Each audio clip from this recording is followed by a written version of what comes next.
అన్న జూబ్లీహిల్స్లో భారీ ప్రచారం జరుగుతుంది అన్ని పార్టీల నుంచి. ఎవరు గెలుస్తారు అనుకుంటున్నాను? ఇంకోరు గెలుస్తారంటే బీఆర్ఎస్ పార్టీ గెలుస్తుంది. ఏ విధంగా చెప్పుకోవాలి? ఎందుకంటే మా కేసీఆర్ గారు చేసిన అభివృద్ధి కార్యక్రమాలు, అభివృద్ధి పనులు గత 10 ఏళ్లలో రాష్ట్ర వ్యాప్తంగా జనాలంతా చూస్తున్నారు. ఏ ప్రభుత్వం ఏ పార్టీ బాగా పనిచేసింది అన్నది అందరూ చూశారు. సో పోరాడి తెచ్చుకున్న తెలంగాణ కాబట్టి గత 10 ఏళ్లలో మన రాష్ట్ర ముఖ్యమంత్రి గారు ఎవరైతే ఉన్నారో చంద్రశేఖరరావు గారు నిధులు నియామకాల పద్ధతిగా ఎన్నో ప్రాజెక్టులు కట్టారు, నిధులు తీసుకొచ్చారు. ఇలా దేశంలోనే #1 రాష్ట్రంగా మన తెలంగాణని నిలబెట్టిన కీర్తి మా కేసీఆర్ గారిది. కాబట్టి BRS versus Congress tough fight అంటున్నా, నిజమైన ఎలక్షన్స్? ఏం లేదండి, ఊహగానని అంతే. జనాలు అలా చెప్పుకుంటారు కానీ వాస్తవానికి అయితే సైలెంట్ ఓటింగ్ పడుతుంది. థండర్ మెజారిటీ తోటి బీఆర్ఎస్ పార్టీ గెలుస్తుందని మేము అనుకుంటున్నాం. కాంగ్రెస్ పార్టీ నవీన్ యాదవ్కి ఇక్కడ ఏమైనా గెలిచే ఛాన్సెస్ ఏమైనా ఉందా? ఎందుకంటే కాంగ్రెస్ పై వ్యతిరేకత చాలా ఉంది కదా.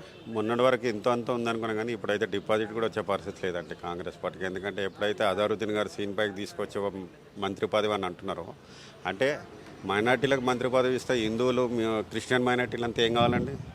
అంటే వాళ్ళు ఇప్పుడు యాంటీ గారా? కాబట్టి ఒక ఎలక్షన్ స్టంట్లో, ఒక ఎలక్షన్లో ఇలా చీప్ పాలిటిక్స్ రేవంత్ రెడ్డి గారు చేస్తున్నారు కాబట్టి వాళ్ళకి నష్టమే తప్ప లాభం కాదండి. ఎలక్షన్స్ అంటే 4 లక్షల ఓటర్లు ఉన్నారు ఇక్కడ జూబ్లీహిల్స్లో. 4 లక్షల ఓటర్లను దృష్టి పెట్టుకొని ముందుకెళ్ళాలి కానీ 1 లక్ష ఓట్లు మైనార్టీలకు ఉన్నాయి, మైనార్టీలకు మేము మంత్రి పదవి ఇస్తే మైనార్టీలు అంతా మాకు వేస్తారని అనుకుంటే వాళ్ళ భ్రమ. ఈరోజు బీఆర్ఎస్ పార్టీకి మైనార్టీలు చాలా బ్రహ్మరథం పడుతున్నారు.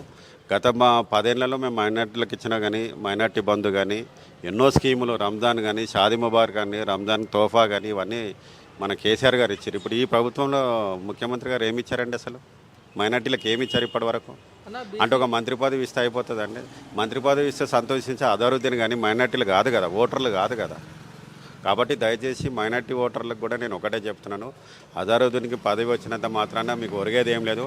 ఆయన ఏంటంటే పండుగ లెక్క, రంజాన్కి తోఫా లెక్క వస్తాడు పోతాడు. ఏ రోజు కూడా జూబ్లీస్ కాన్ఫరెన్స్లో అజారుద్దీన్ గారు తిరిగింది లేదు, ఏం లేదు. కాబట్టి నేను మైనార్టీ సోదరులకు కూడా ఒకటే చెప్తున్నా, మీరు అభివృద్ధిని దృష్టిలో పెట్టుకొని, కేసీఆర్ గారు చేసినటువంటి అభివృద్ధిని దృష్టిలో పెట్టుకొని మా బీఆర్ఎస్ పార్టీకి ఓటేసి మాగంటి సునీత గారిని భారీ మెజార్టీతో గెలిపాలని కూడా నేను మైనార్టీ సోదరిమణులను కోరుకుంటున్నాను. బీసీ ఓట్లు, ముస్లిం ఓట్లు వన్ సైడ్గా కాంగ్రెస్ పార్టీకి అని బయట టాక్ నడుస్తుంది. ఒకప్పుడు వెనకటి కాలంలో బీసీలకు దిక్కు, మైనార్టీలకు. ఇప్పుడు అట్లా లేదండి. ఇవాళ ఎంఐఎం ఆయన అసదున్ వయసు చెప్తే కూడా ఎవరు వింటలేరు. ఎందుకంటే అంతా ఎడ్యుకేటెడ్ అయిపోయారు. రాష్ట్రమే చాలా ఎడ్యుకేటెడ్ అయిపోయింది తెలంగాణ రాష్ట్రము.